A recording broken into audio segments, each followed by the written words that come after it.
अस्सलामुअलैकुम वरहमतुल्लाह। आज हमने लेक्चर टाइप्स ऑफ मैट्रिसेस के बारे में पढ़ना है। ये क्लास 9th चैप्टर नंबर 1 का 1.2 का बेसिक लेक्चर है कि टाइप्स ऑफ मैट्रिसेस कितनी हैं और वो कौन कौन सी हैं, हर एक को हमने तफसीली पढ़ना है।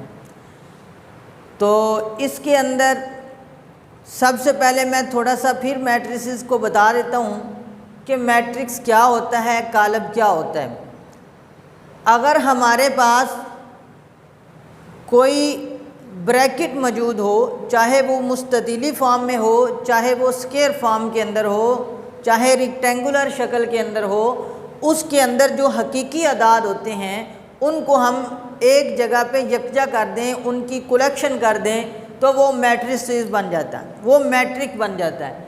यानी कि उसके अंदर कॉलम्स एंड कितार, यानी कि रोज़ एंड कॉलम अगर आदाद इस शक्ल में मौजूद हों और हम उनको एक ब्रैकेट लगा के बंद कर दें तो वो हमारा मैट्रिक बन जाता है।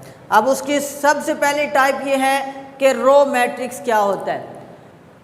इसके अंदर a matrix is called a row if it has only, बस इतनी सी बात इसमें याद रखनी है कि if it has only one row, if it has only one row, अगर किसी कॉलम के अंदर, अगर किसी ब्रैकेट के अंदर हकीकी अदाद की जो रो बन रही है, जो कितार बन रही है, वो सिर्फ़ और सिर्फ सिंगल हो, यानी कि वन हो, तो हम कहते हैं यार ये रो मैट्रिक्स है। देखो इसमें रोज़ की ऐसे ये रोज़ है, ये कॉलम्स होते हैं। अब उसके बाद इसकी सेकंड फॉर्म जो है, सॉरी इसकी जो सेकंड टाइप है वो यहाँ पे कॉलम मैट्रिक्स है। ठीक है, अब हमने क्या करना है, इसके बाद यहाँ पे हम सिर्फ इसको लिखते हैं कि कॉलम मैट्रिक्स।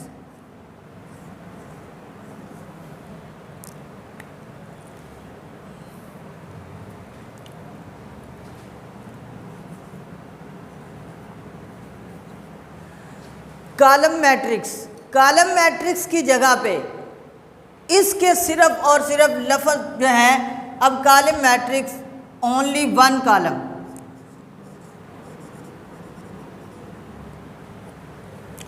अब हमने डेफिनेशन पढ़नी है कॉलम मैट्रिक्स की।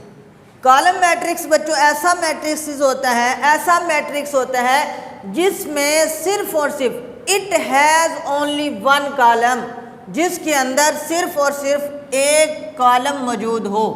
देखिए ये जो मेरे पास मैंने लिखा है इसमें एक कॉलम है, ठीक है। इसी तरीके से कोई और मैं एग्जांपल इसकी लिख देता हूँ, ज़रूरी नहीं कि यहाँ पे 1 लिखा हुआ है, मिसाल के तौर पर इधर मैं 1 व 2 भी लिख सकता हूँ, ये भी हमारा एक सिंगल कॉलम है। तो हम कहेंगे कि ये एक ऐसा मैट्रिक्स है जिसके अंदर सिर्फ और सिर्फ एक कॉलम मौजूद है, लिहाजा ये जो कॉलम है वो मेरा कॉलम मैट्रिक्स कहलाता है, मैट्रिक्स कॉलम कहलाता है। उसके बाद रेक्टेंगुलर मैट्रिक्स क्या है, यानी कि मुस्ततिली कॉलम कौन सा है। मुस्ततिली column, if the number of rows is not equal to the number of columns, अगर आपके पास रोज़ एंड कॉलम्स की तादाद आपस में सेम ना हो तो उसको हम कहते हैं कि ये रेक्टेंगुलर मैट्रिक्स है, मुस्ततिली कॉलम है। देखें इसके अंदर एक रो है और इसके अंदर 3 कॉलम्स हैं, लिहाजा ये जो मेरा है ये कॉलम रेक्टेंगुलर मैट्रिक्स कहलाएगा। अब हमने यहाँ पे स्क्वायर मैट्रिक्स पढ़ना है।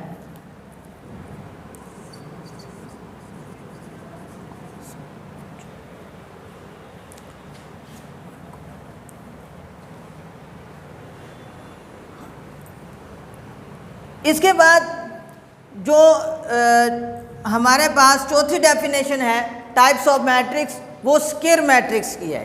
Square matrix, if the number of rows m is equal to the number of columns, इसके अंदर स्क्वायर मैट्रिक्स के अंदर बच्चों हमारे पास रोज़ एंड कॉलम्स की तादाद आपस में बराबर होती है, रोज़ एंड कॉलम्स की तादाद आपस में बराबर होती है। जैसे 1 2 3 और 4। इसमें देखें 2 रोज़ और 2 कॉलम्स मौजूद हैं, लिहाजा ये मैट्रिक्स स्क्वायर मैट्रिक्स कहलाएगा, जिसमें रोज़ और कॉलम्स की तादाद आपस में बराबर हो, उसको हम स्क्वायर मैट्रिक्स का नाम देते हैं।